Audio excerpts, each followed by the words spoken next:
អូខេស្វាគមន៍អ្នកទាំងអស់គ្នាថ្ងៃនេះខ្ញុំមកចែករំលែកអ្នកទាំងអស់គ្នានៅកម្មវិធីមួយដែលមានឈ្មោះថា AnyDesk ហើយប្រយោជន៍នៃកម្មវិធីហ្នឹងគឺវាអាច connect invite ពីកម្មវិធីកុំព្យូទ័រមួយទៅកុំព្យូទ័រមួយបាន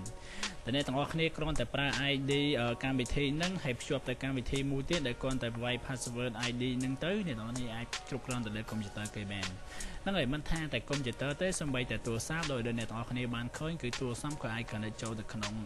នឹងបានដែរក្នុងកុំព្យូទ័រនឹងបានដែរអញ្ចឹងវាពិសេសយ៉ាងណាអញ្ចឹងអ្នកនរនេះចូលទៅកាន់ជ្រោមមួយហ្នឹងហើយចូលទៅកាន់ជ្រោមហើយអ្នកទាំងអស់គ្នាវាយពាក្យថា AnyDesk ហ្នឹងដែលខ្ញុំបានសរសេរនៅក្រោមខ្ញុំចុចយកវាតែម្ដងបន្តមកទៀតអ្នកទាំងអស់គ្នាអស់មកក្រោមអ្នកទាំងអស់គ្នាឃើញពាក្យមួយនេះAnyDesk remove desktop remote desktop នេះអូខេចុចទៅលើវាហើយវានឹង load មកកន្លែង download នេះហើយអញ្ចឹងយើងចុច download ធម្មតាទៅហើយកម្មវិធីហ្នឹងគឺវាអត់ស៊ីច្រើនហើយវាស៊ីតែប្រហែលមេទេហើយចុច download វាតែម្ដងបន្តមកទៀតអ្នកនរនេះធ្វើការរងចាំវាបន្តិចវានឹង load ឲ្យអញ្ចឹងយើងចុច download វាទៅហើយមុននឹង download យើងជ្រើសរើសទីតាំងវាឲ្យដើម្បីកុំឲ្យច្រឡំអញ្ចឹងខ្ញុំជ្រើសរើសនៅក្នុង desktop នេះដែលសារ file ជាន់អញ្ចឹងខ្ញុំមកខ្វល់ទៅខ្ញុំចុច yes តែម្ដងដើម្បីលុប file ចាស់ចោលយក file ថ្មីវិញបន្តមកទៀតអ្នកនរចុចពី open ទៅលើវាបន្តមកអ្នកនរបាយ click ទៅលើវាយកពីតារានអូខេបានប៉ុណ្ណឹងហើយអ្នកនរគ្នាអាចគ្រប់គ្រងទៅលើកុំព្យូទ័រគេបានលោកតាមតែអ្នកនរគ្នាវាយ ID កុំព្យូទ័ររបស់គេណាហ្នឹងហើយ ID ហ្នឹងមកពីណាបានមកពីណាអញ្ចឹងអ្នកនរគ្នាតតែឲ្យម្ចាស់គេដែលមានកុំព្យូទ័រមួយទៀតហ្នឹងឲ្យគេ download កម្មវិធីហ្នឹងដែរទើបអាចយើងគ្រប់គ្រងទៅលើកុំព្យូទ័រគេបាន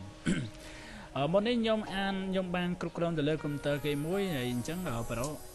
បើកកុំព្យូទ័រហ្នឹងតិចមកឥឡូវខ្ញុំ connect ចូលតែម្ដងជាដំបូងអ្នកនរគ្នាវាយ password នេះឲ្យមកនេះឥឡូវខ្ញុំវាយ password គេឲ្យសិនដើម្បីឲ្យបានអូខេអញ្ចឹងប្រូ connect តិចមកអានេះអ្នកនរគ្នាឲ្យគេ confirm ផងបើសិនជាគេអត់ confirm ទេគឺយើងអាចគ្រប់គ្រងទៅលើកុំព្យូទ័របាន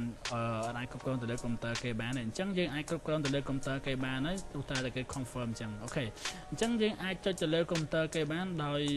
ភាពងាយស្រួលមែនទេអញ្ចឹងឧបមាថាគេជាប់កន្លែងណាហើយយើងអ្នកចេះយើងអាចបញ្យល់គេទៅតាមនឹងបាន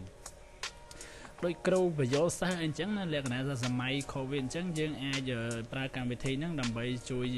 សម្រួលដល់សិស្សឧបមាថាគាត់ធ្វើលំហាត់យើងអត់បានអញ្ចឹងយើងអាចចូលទៅកុំព្យូទ័ររបស់គាត់ហើយបញ្យល់គាត់ផ្ទាល់តែម្ដងអាហ្នឹងក៏វាល្អហើយហ្នឹងហើយកម្មវិធីហ្នឹងគឺមានប្រយោជន៍ល្អមែនតើអញ្ចឹងសម្រាប់អ្នកទាំងអស់គ្នាដែលត្រូវការកម្មវិធីហ្នឹងហើយអញ្ចឹង download ទៅហើយអនុវត្តតាមដែលខ្ញុំបានប្រាប់ហ្នឹងទៅដោយតែខ្ញុំបាននិយាយអញ្ចឹងគឺសំខាន់ ID ហើយគេមានភ្ជាប់ហើយគេមានកម្មវិធីហ្នឹងដូចគ្នានឹងហើយគេ confirm យើងផងបើសិនជាគេអត់ confirm ទេអាហ្នឹងគឺយើងនៅតែម្នាក់យើង join គេតែម្នាក់ឯងបើគេ confirm អាហ្នឹងក៏គេយើងអាចភ្ជាប់ជាមួយគ្នាបានដែរអញ្ចឹងសំខាន់គឺយើង confirm គេ confirm យើងហ្នឹងហើយអូខេបាយបាយអញ្ចឹងអរគុណច្រើន